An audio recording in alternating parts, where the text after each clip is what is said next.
Greetings and salutations, one and all. It's myself, Robert Phoenix, along with, you can see the little ears pointing right up here. Yes, look who's here. She wants to get on the mic today.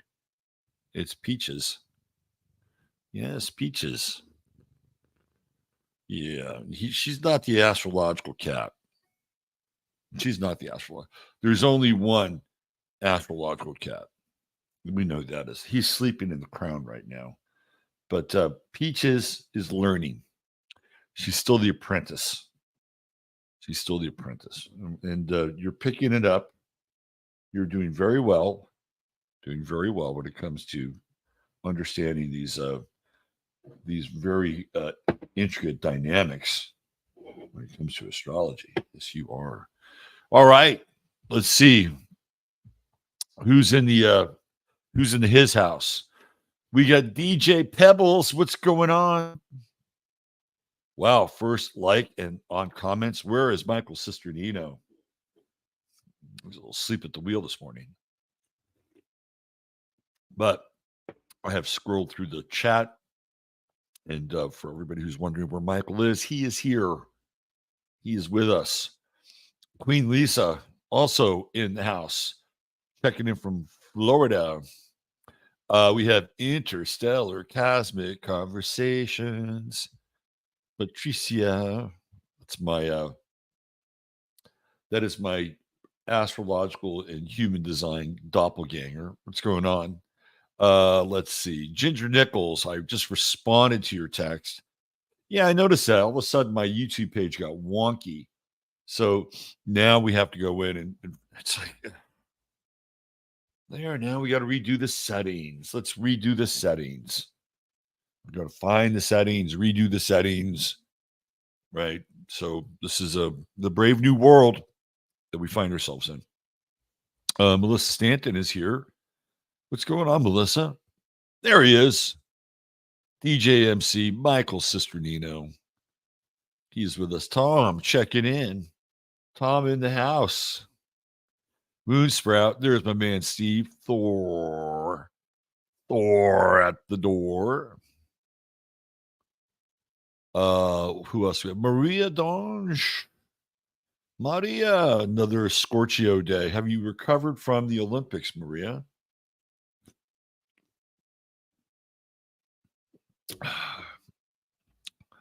So I was on a thread on a message board yesterday, and apparently the Olympic symbol is the symbol of Jupiter, which might be worth some commentary. So, but not today. Not today. Shirley Losciavo, she's back in Annapolis today. Beautiful. How's that bridge going? You guys putting that bridge together? God, what a clusterfuck. CJ, Christine Jerzik, what is happening? Good to see you. Grand Rising.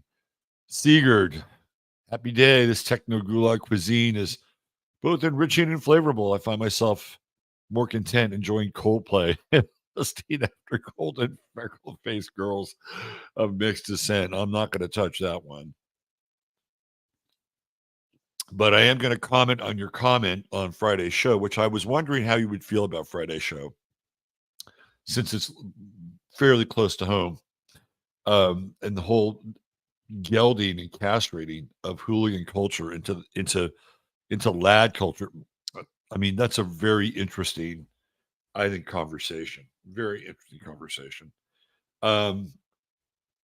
It's funny because I was looking up Millwall, and then there were a couple of movies that supposedly depicted Millwall, and one of which was the Green Street Hooligans.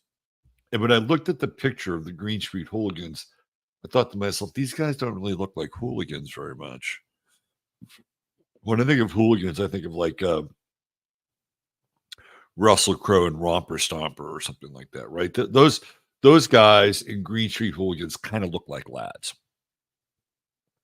Now, that is not my area of expertise, but I could see there's a de-evolution of all this, right? You have something that starts off really strong, has a visceral statement about it, good or bad, positive or negative, whatever, whatever you want to draw from the conclusion of what the thing is, and then it winds up getting denatured very, very quickly.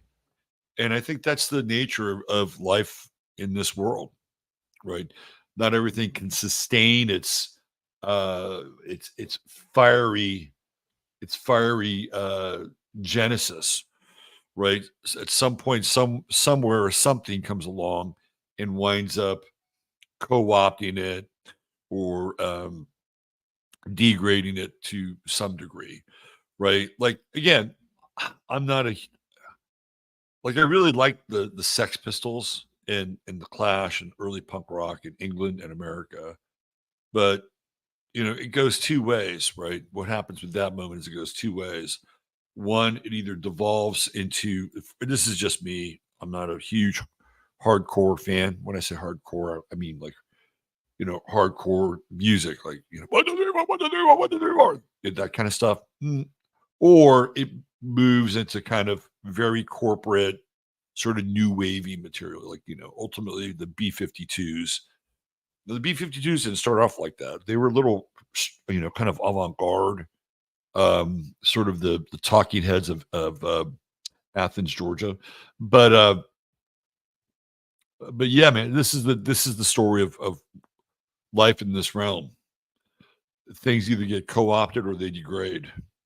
All right, Joe Potter, what in the world is going on? What's happening, Joe? Good to see you. Sally Hiller, great day to you. Darling says, good day, y'all beautiful beings. Right back at you.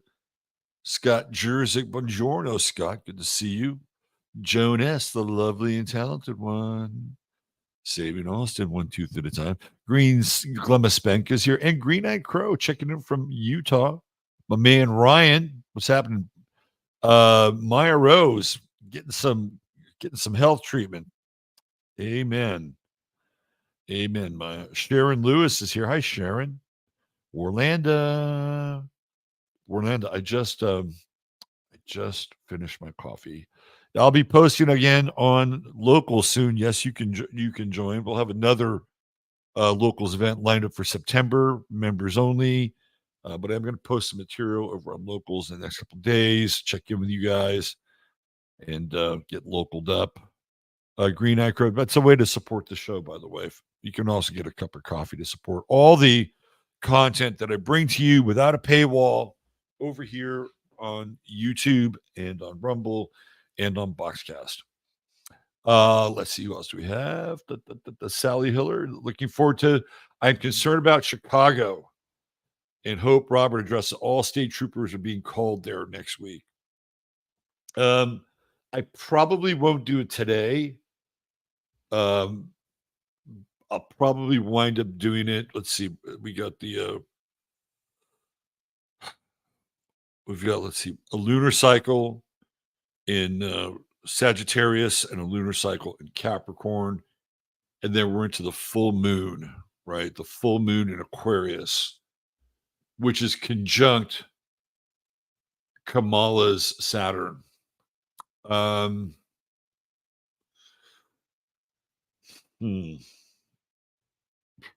Well, it seems like it's prime for a 1968 replay, doesn't it?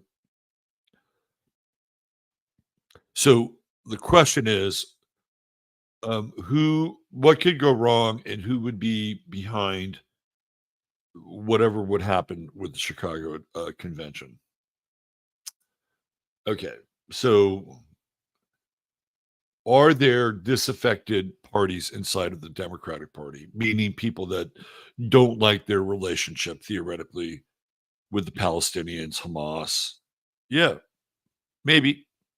Yeah, I think that there's some truth to that. I would say it's mostly younger people, by the way, not as many older people.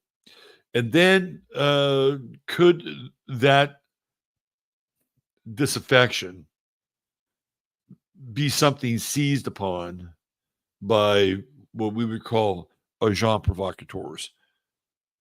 Absolutely, 100%. So think of Antifa or version of Antifa working for the other side. That's very possible. Very, very possible. We'll get to it, Sally. We'll get to it. Still light. Greetings. Neil Smith checking in from Menominee Falls. Is that Wisconsin? Is that Wisconsin, Menominee Falls, or is that Minnesota? It's up there somewhere. Good to see you, Neil. Misbehaving too. What's up with you? Yes, please hit the like. If you like it, like it. Thank you, Ryan.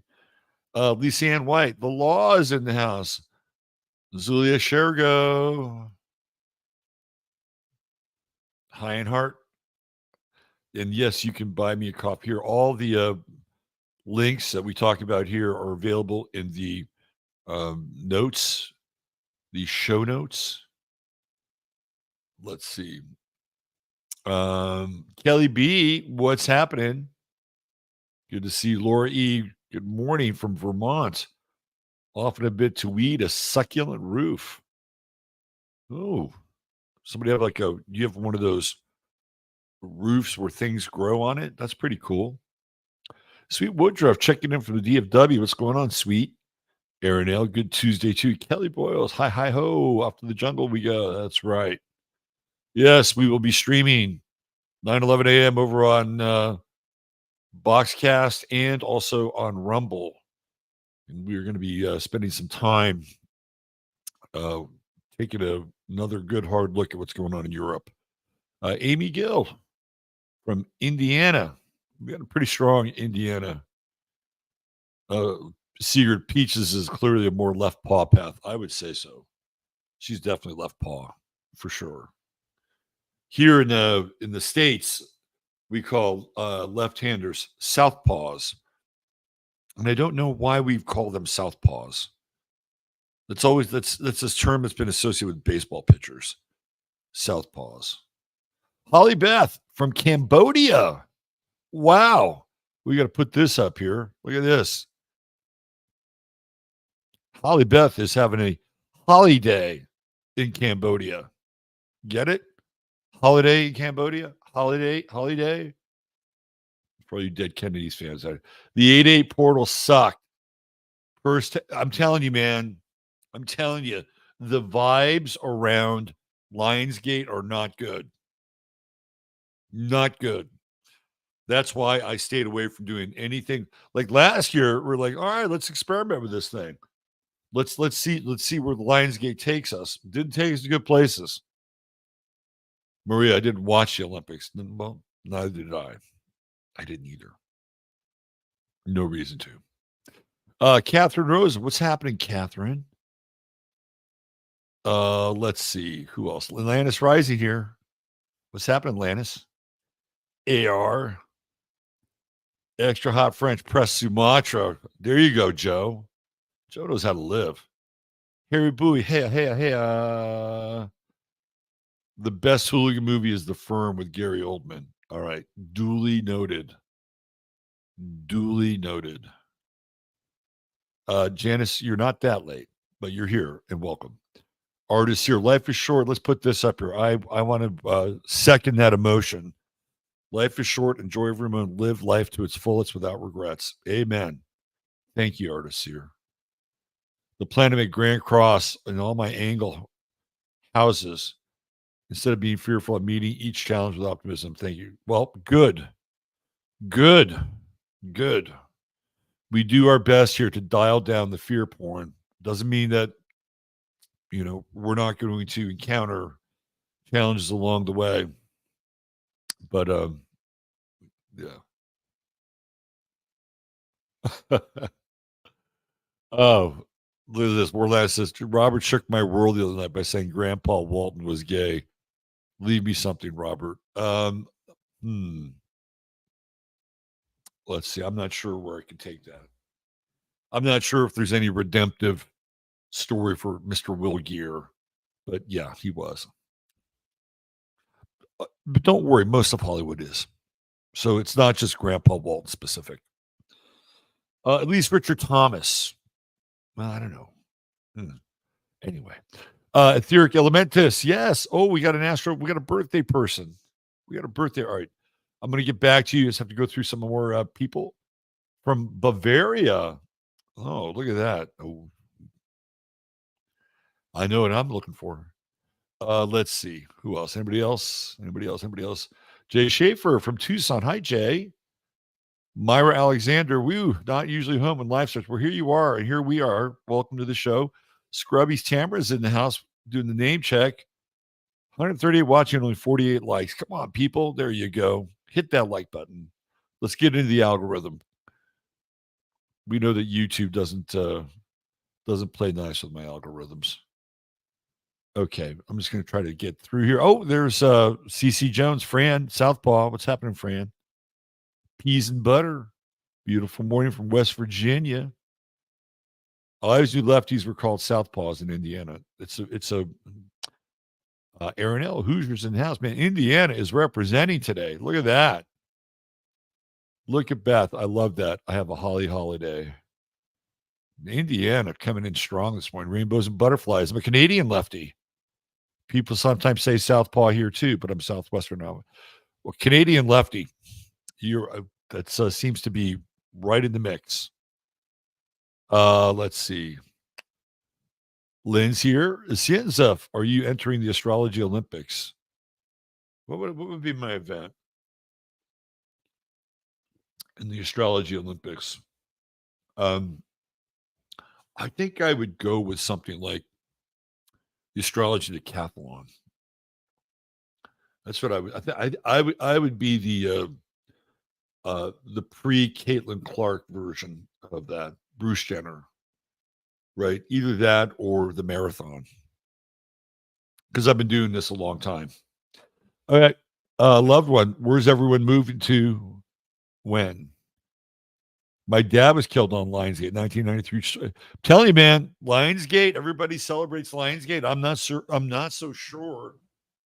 I think when you talk about Lionsgate and Leo, you always have to talk about Aquarius too, right? I think you have to talk about Aquarius, which is very disruptive, right? I think that's the other part of the convo. PMS. Hey, Janine, what's happening? Lorianne from Minnesota. Hi, Lorianne. Okay, who else do we have? Are we getting to the end here? Good night, John Boy. Sound of Robert Glove. You're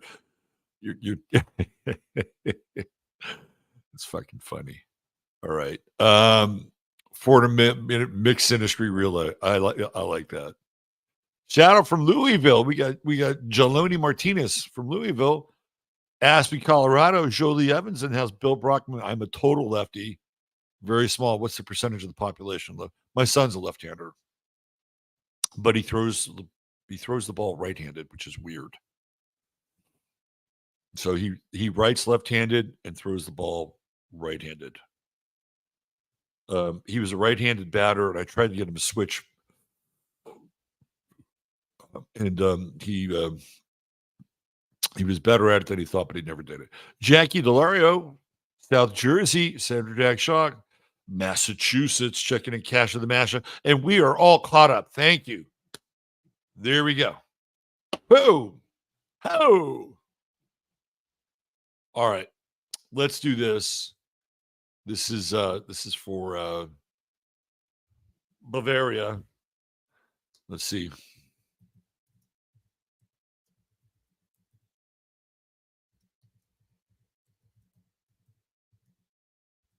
All right. We're going very, very happy birthday specific.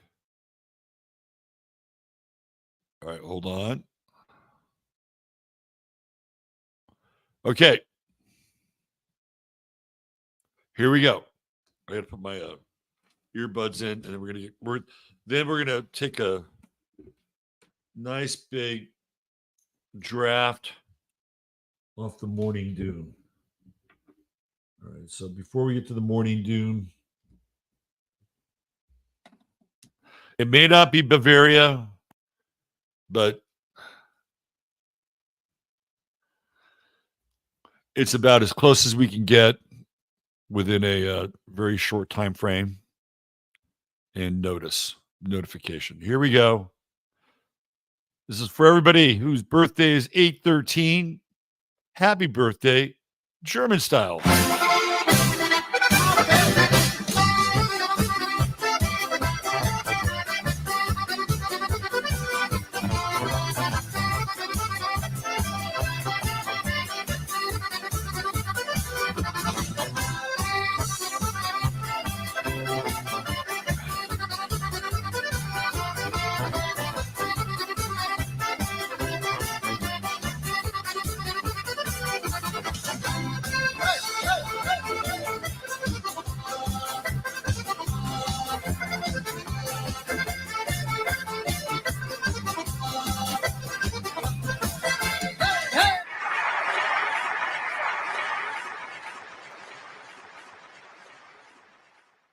Nice cold lager. Wouldn't that be the thing to have? No, it's a little early for that. Okay, let's get into the weather now that we have fulfilled our commitment. All right, wishing everybody who has a solar return today during this potentially trying time that it is a meaningful one. I'm a big fan. You've made my day. All right, there you go. Cool. Cool, cool, cool. All right, here we go. Let us descend. Let us descend into the dark nether regions of the astrological portent the next few days. So this is it. We're coming in, right? Basically the 12th through the 15th, 16th, and it's really going to be typified and capped off by the old T square there with Venus and Saturn, Jupiter, Mars, and then the moon swinging in right there. We got the moon swinging into Sagittarius, and it's not quite in the Grand Cross moment, but it will be as we move through the day or night, wherever you are.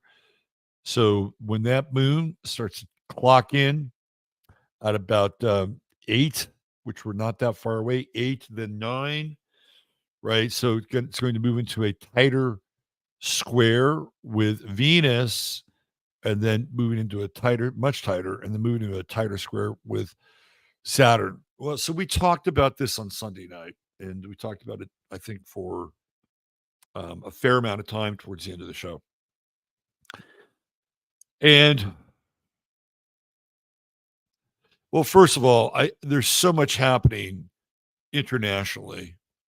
Uh, we have, Ukraine did something last week which the Russians were not expecting, and the Russians, I think, have been in a status quo mode, like maintaining their position, maintaining uh, their gain, right? Which is to basically have eastern Ukraine, that Donbass area, and then have that annexed to Russia, which of course Ukraine does not want to do, because they say it belongs to them. But those people have been more loyal to the Russian cause than they have been to the Ukrainian cause for many years now. And the Ukrainians have been going into Donbass and making life hell for those people. Um, there was a Russell from the United States, the Texan, who's now passed away, and he would go in there and he would do all these videos about what was happening there. And it was, they were essentially waging a war inside Ukraine in Donbass. That was going on. And so the Russians, eventually stepped in, and they said, "Well, they're the aggressors." Well, I mean, one could make a case that they were the protectors. That they were By the way, like, where was I with Denzel Washington on The Equalizer? It's like I kind of slept on it, and then I started to see these clips for The Equalizer started to show up on my YouTube feed. So I watched them. And the first one I thought, "Wow, this is kind of interesting." Denzel is a cold motherfucker in this. Right? Look at him. Look at him take care of business. Right? He's got that look and feel that I don't know. He's kind of like, in some ways, the more human black version of John Wick. Right? But the thing I noticed about those Denzel Washington Equalizer clips is that nobody ever challenges him. Nobody ever challenges him. I think it's always good in a movie where, like, somebody gets challenged, because when they do something to a person and they get, some form of revenge, it means more. Like when Dirty Harry in the first movie was going up against the Scorpio killer, there's a scene where the Scorpio killer kind of knocks the shit out of him, right? It's up on the cross on Mount Davidson. And so, you realize that, well, even Callahan is human, right? So when he comes back and, because he winds up sticking a knife in the thigh of the Scorpio killer, right? Scorpio killer, after beating the hell out of him, walks, stumbles away. And then he sticks his foot in the knife wound on the field at Kezar Stadium. There's something that's like, okay, there you go. Yeah, remember when he beat the shit out of him? Now, I haven't seen all the Equalizer movies, but all the clips I've seen, they're all the same. Denzel Washington's fucking Superman. I don't know why I'm talking about this. But anyway, let's talk about the Grand Cross. So we talked about this whole thing with Iran on Sunday night. Iran, well, I didn't really talk about Iran so much. I did mention it. I mentioned it in the context of protests that will be whipped up as people go back to school. And I think that could be part of the Democratic National Convention story that the Biden-Harris administration has not come out and said that they definitively support Israel, right? Donald Trump will go to the Wailing Wall for Israel. He'll do it. Women don't go to the wall, do they? That's a guy thing, isn't it? Would they allow Tim Waltz to the wall? I don't know. Maybe. So last night there was the big Trump Elon Musk talkathon over on X, and there was a period where everything was down, and there are people who are saying, "Oh, that was Iran. Iran was attacking Musk and was attacking Trump." Do you really believe that? I don't believe that. I really don't believe that. When I think of cybersecurity, I don't think of Iran, actually. I think of other countries, but that's the narrative now. Everybody's, well, it's Iran, it's Iran, it's Iran, Iran. Um, yeah, something's going to happen here with this Grand Cross, and they're going to point their fingers at Iran. And it's the moon in Sagittarius. It's a place that is, if we're talking about the United States, and I'm sorry, the rest of the world, you're in the crosshairs as well, right? Because everything now is wired to be global. Once they set up the internet and the global system, the events that happen in one place have a very rapid ripple effect in others. So if I'm talking about this specifically from a United States perspective, it does mean I'm not thinking about other countries, because other countries will wind up being a part of the dialogue ultimately. But I feel like, as far as the mundane world goes, that the moon in Sagittarius plays a role, right? We're talking about foreign countries: Iran, Russia, Syria, Ukraine, Israel. Like, China always seems to be lurking. China's the lurker. They're the lurker country. They're back there. They're doing shit, right? But they're not as front facing as some of the other countries that are always in the news. So this is how I see this Grand Cross, that there's something that's set off, fired up by, and I would put Iran at the top of the list because there's so much propaganda around Iran. Now, whether or not they actually do it, that's a whole other thing. because I feel like Iran and Israel, and I've tried to establish this, are both client states of the U.S. And they're client states of the U.S. through the CIA and a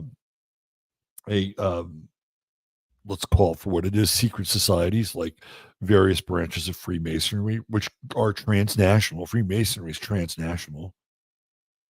So when we think of these countries and places and these people and the players and the actors that are involved, they are that. And yet there are times when there are these internecine squabbles and they turn on each other. That's when people get killed. I wanted to address the accident in Brazil with the airplane. This has nothing to do with astrology. This just has to do with my own take on the situation. Um, People were making a very large deal out of the fact that uh, there were, what was it, 8 people on that plane. There's supposed to be 15. They were all cancer specialists, and they were going to go to this conference, and they had some kind of responsibility to declare what's cancer, and I'm not so sure where the truth is with that or not. If you look at the plane, it originates in it's in Brazil, right? It's in a particular region of Brazil, which is where those people are located. Like they're all Brazilian on that plane, and they wind up flying 2 hours to Sao Paulo, and it's winter in South America, so keep that in mind. And there was warnings about ice at a high altitude, and this is a propeller plane. These are turbo propeller planes. They're not very big, right? Those are the planes that are really loud, like those planes. Um, so ice is very problematic, and people who understand aeronautics understand that planes can go into spins like that with ice, right? And unfortunately, I think that's what happened. I think that sometimes a conspiracy isn't a conspiracy. If they were people that were from all over the world, I would say that there's probably more meat on that bone. Anyway, just one man's observation. Um, but again, we're talking like international. Mercury's gone retrograde. It's at 1 degree, and we have a yod with Neptune and Pluto. How would I describe that? Um, I think there's an insistence on correcting things that are wrong or things that don't um, match up with what we call facts, right? So in this regard, I see Mercury Uranus retrograde in conjunct Neptune trying to clear up the obfuscation, um, gray area, the nebulous nature of communication, the fog, the fog of the past. Mercury's retrograde, and so is Neptune, and so is Pluto, so is Saturn. We haven't gotten to Uranus and Jupiter, but they are coming. Um, so one of the things, as some of you might know, I was on Quite Frankly last week on Tuesday. We talked about Richard Nixon, which was a very interesting experience for me, just in general, in terms of timing and all the things that go along with how that went down. But it's a very Mercury retrograde moment, and it's kind of like we're attempting to, at least, I mean, for me, not everybody, but for me, I became and wasn't like I excoriated Nixon, but once I looked at the situation with Nixon and said, okay, something's really wrong here, and went into that deep dive. Again, not perfect, but he was just leagues better than anything we have now, and it's not even close. So it gave me incentive. It incentivized me to go deeper into that world and what happened. And then all of a sudden, I'm on, quite frankly, we're talking about it. We're talking about Watergate. I had spent some time on Jeff Shepard's YouTube channel. And then 2 days later, he's on with Tucker because last week was the anniversary of Watergate. Right. So that's very Mercury retrograde, Neptune retrograde, and addressing the past and trying to cut through the fog and the bullshit and the haze of the past. And on an individual level, it's a very interesting dynamic. Do you, as a person, um, do you get into the the weeds around your past, right? And I think we all do to a certain extent. Like, if we had a conversation amongst us, there might be at least one or two regrets that we might have about our lives, right? So I think this Mercury retrograde in Virgo can be remediating, and it could remediate the past in some ways. And I think that if we're looking at it just from a personal perspective, not engaging with anybody else, right? Which you can do, but not engaging with anybody else. I think this could be actually a really good time over the next couple of days to, if you feel so inclined, to examine where you've come from and how you got there and or got here, and you're not entirely happy about it. This may be a good time to look at it, and somewhere in the course of Mercury retrograde, as Mercury goes back into Leo. And when I think of Mercury in Leo, I think of this you're kind of blind self-acceptance. But I won't use that word, right? I won't use that word like but it's like that. It's sort of like I'm unconditionally going to accept who I am and what brought me here. Because eventually that Mercury's going to come in, and I think the last sort of conjunction it's going to have before it starts to go direct again is going to be with Vesta. And Vesta is the end game, right? It is literally the quality and the conditions of your life, near the end, towards the end. And so it's got that flame flickering back to you from that period of your life. It's illuminating. So in order to move forward into the future, right, with a sense of, okay, let me resolve the things that I haven't been able to resolve. And it conjuncts with Vesta, and it's almost like the passing of a torch. So that once Mercury moves forward, like there's more understanding. Illumination is an ugly word. At least it's been framed that way. But that's what I'm talking about. Like there's illumination. You're kind of in the darkness or in the void. It starts in the void of the inconjunct with Neptune and Pluto. This is the personal journey. This is not the world journey. This is the personal journey.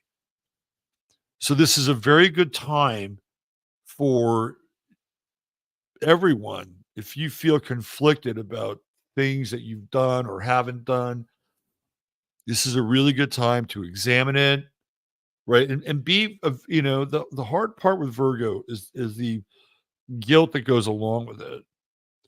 So examine it, and I'll guarantee you, if you really pay attention to the things you did or didn't do, with the judgment, the attendant judgment that goes along with them. But if you really pay attention and you look at the historical record, you'll see that the thing that you think was a mistake or an error or a regret, there will be other events in your life, whether they were um, in the immediacy of that or somewhere downstream, that will give you a different answer. And I'll just use my own life as an example real quick here. So when I went through my Saturn return, 28, 29, I had all these people in my early 20s who didn't really know a lot about astrology, but thought they did. And whenever I bring up the Saturn return, they'd all just shake their head like it was. And I'm thinking, God, this is gonna be the worst fucking moment of my life, right? And so I went into my Saturn return with the voices in my head, and look, it wasn't good. It wasn't good. I have to say, like I really had a very difficult Saturn return, and I felt like in many ways I failed the test. And I had to live with that for a long time. Like, man, my life would have been so different if I had just, kind of manned up and did what I needed to do. But I didn't. Now, if I had done that, there's a good chance we wouldn't be here talking, for better or worse, whatever you think of me or whatever you think of this show. Right. So I have to let that go. Right. And I began to let that go a long time ago, but it took me a long time to begin to let it go because I realized that my life now is a byproduct of all the choices I made or didn't make to this point. And am I happy with my life now? I would say, yeah, I'm reasonably happy. Are there things that could be different? Sure, there's always things that could be different. Would they be better? I don't know. That's a value judgment. And I'd have to determine if they'd be better at some point in the future than right here and right now. So I feel like we have the opportunity to do this just on a personal level.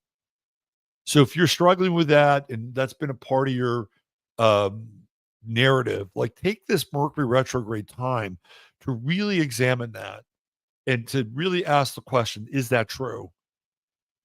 And if it is true, and sometimes it is true, then it's like, well, how do I make peace with that?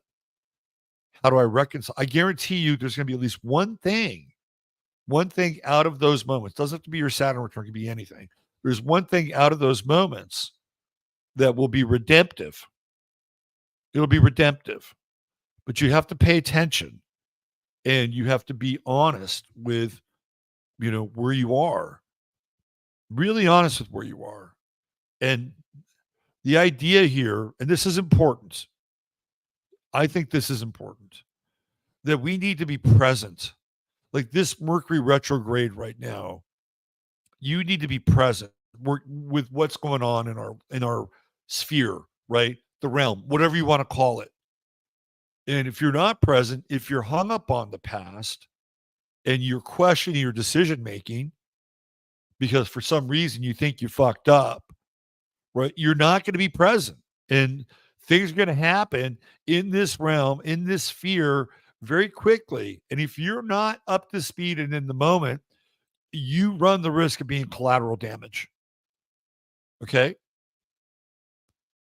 So where does this show up in life? Well, it shows up in war.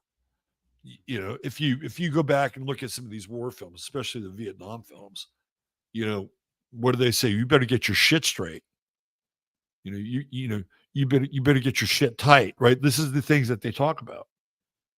And I feel like without the sort of the gory excess of that, like that's where we got to get our shit tight, right? So this retrograde is the opportunity to do that, right? And especially like when it comes in and I do believe it starts to go stations at around 24 Leo. So it comes in and hits that Vesta and it passes the torch off to Mercury and it moves forward. So that's where we are with Mercury retrograde. This other stuff that's going on right now, a lot of it is beyond our control, right? A lot of it is going to be beyond our control. And I'm still of the mindset that you can get to something outside the box, right? This is going to be the box. Once the moon hits around 9 Sag, right? Which is later today, later tonight. Like now we're in a grand cross. That's a box. So if you want to get outside the box, it is the Sun, Jupiter, sextile. And that's what are we, 5 degrees off, 6 degrees off Mars. It's still happening. It's separating a bit, but that's getting outside the box. And while everybody else is struggling, you know, this is like the toll lane or the diamond lane or whatever on the freeway. right? This is what that's about. So anyway, the metaphor for that is that the right? You usually need somebody to be in that lane with you, or you need some kind of a special pass or whatever. I'll use a different metaphor. Um, this is getting off the freeway and getting on the access road and figuring out that the access road goes on for like 20 miles and it's stop signs every mile or so versus stoplights, right? That's what this is like. So get out of the box. Get out of the box. Don't get hung up on your own suffering to the best of your ability. Okay. Let's get into the star of the day. We'll do a little banner action. Oh, not that one. That one right there. Bada bing. Okay. Today's star of the day, Slim Pickens. And that's not the actor. It was the available persona. Um, whoops. Let's get back into it here. So today's star of the day, brought to you by True Hemp Science. Remember, when you spend $15, sorry, $100 or more, you type in 15MINS, you will get a goodie bag. And that goodie bag will include something like this: 2 gummies of Starlight. Trust me, you will enjoy the Starlight. And you will get a vial or 2 of something like this, Doze, or maybe Chris will include a few other little vials, right? So you're going to dig it. You're going to dig the goodie bag. And that's just by spending $100 more, typing in 15MINS when you check out. $150 or more, get you free shipping. And there's always a 30-day money-back guarantee. So your True Hemp Science star of the day is Danny Bonaducci. It was either Bonaducci, Fidel Castro, or Alfred Hitchcock. Now, Hitchcock and Castro, the rising signs of their chart, their time is not good. It's a double D. They're about as bad as you can get. So I try to steer away from anything lower than a C. So that leaves the ginger, Danny Bonaducci. Now, for those of you who are not American, he was a member of the Partridge Family, and he kind of is this version of Snark, right? He's a bit cynical on the show. They made him become the precocious, cynical bass playing member of the Partridges. Now, where is he in the chart? Let me just say this. Danny's got a pretty shitty chart. And whatever life he's crafted as a result of the Partridge Family, the radio talk show, the celebrity boxing, whatever, the MTV special, which was it an MTV or Lifetime, I forget which one it was. It was all about him and his wife and his addictions. And I'll never forget him like driving down the street in his electric scooter with his shirt off and he's all tatted up. I'm like, man, he's one man against the world. And it was just like, this is weird. Anyway, he's got a really rough chart. But the thing that really stuck out to me is the Venus Mars conjunction, which we've talked about, and the masculine and the feminine. And, there are pictures where if you brought Danny Bonaducci's picture into, our current milieu, you would say, is he transitioning or is she transitioning? Right? Because he's got that kind of that unisex sort of vibe about him. And in this case, Venus is ahead of Mars. So he tends to be more feminine than more masculine.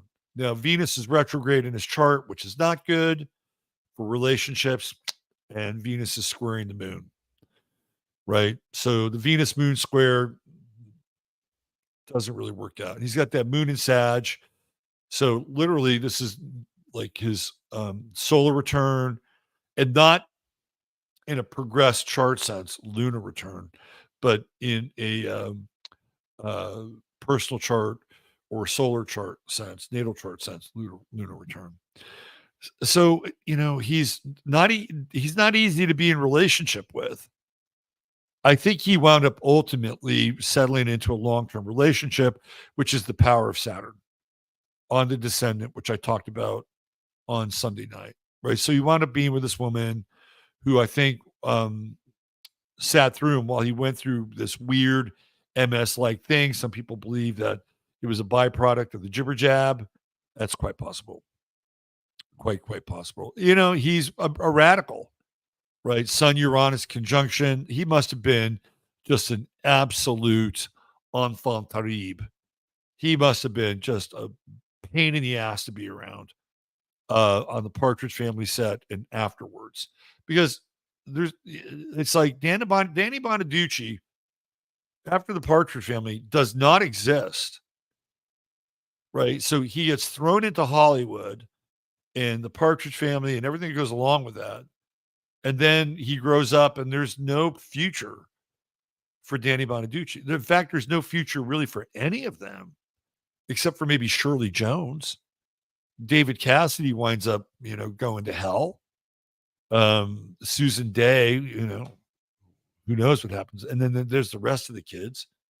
So I think post Partridge Family, this guy's life was difficult. He's got Mercury also retrograde, a lot of retrograde. This is a tough chart. Gemini rising, there's that precociousness when he's a kid. And we talk about Gemini rising as being sort of the eternal youth.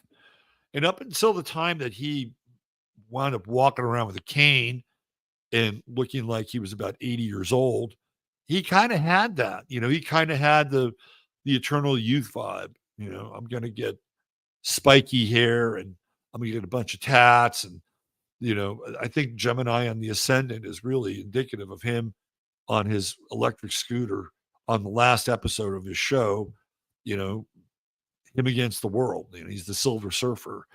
So I can see that. I just think this is a really, really difficult chart. And the best thing that happened to him was probably his marriage, where you get that Saturn-Pluto trine till death do you part, right? And I think that if he gets that out of his life, then that's gold. That maybe everything that happened to him, there's a guy right now that could really dip into this Mercury retrograde.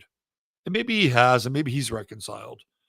But that would be my advice. And then ultimately, what's interesting here is it's like Danny Bonaducci has two mothers, maybe more than two. I don't know if his mother got a divorce or not, but he has his birth mother, and then he has Shirley Jones, who plays his mother on the Partridge Family.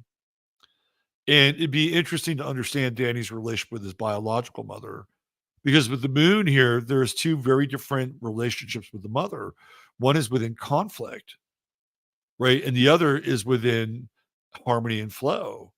And the one that's in harmony and flow, I think, is probably going to be Shirley Jones, because the moon Uranus trine represents something different, right?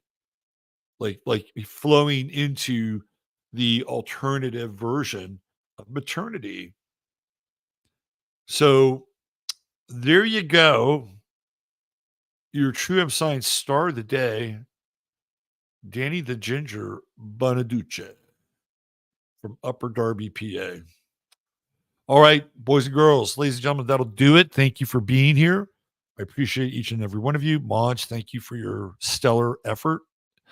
Don't forget our event in October, on the first weekend of October. The link is in the show notes. The price goes up quick. I think, in 2 weeks. So if you want to get the low price, this is the time to do it. Right? Low price, time to do it. And if you're interested in sharing a room, connect with Tom in chat or on Locals or over on Telegram. He'll be happy to work something out with you. And I hope to see as many of you here in Texas as possible so that we can harmonize before the chaos descends upon our world, because it will. Thank you all. Thank you all. Have a blessed day. Treat each other well. You've got everything you need. And guess what? I'm gonna use the old sign off today because somebody reminded me. Use your head in order to discern what's real. Your heart to step what's possible. I'm Robert Phoenix. Please join us on either Boxcast or Rumble. Take good care. Bye for now.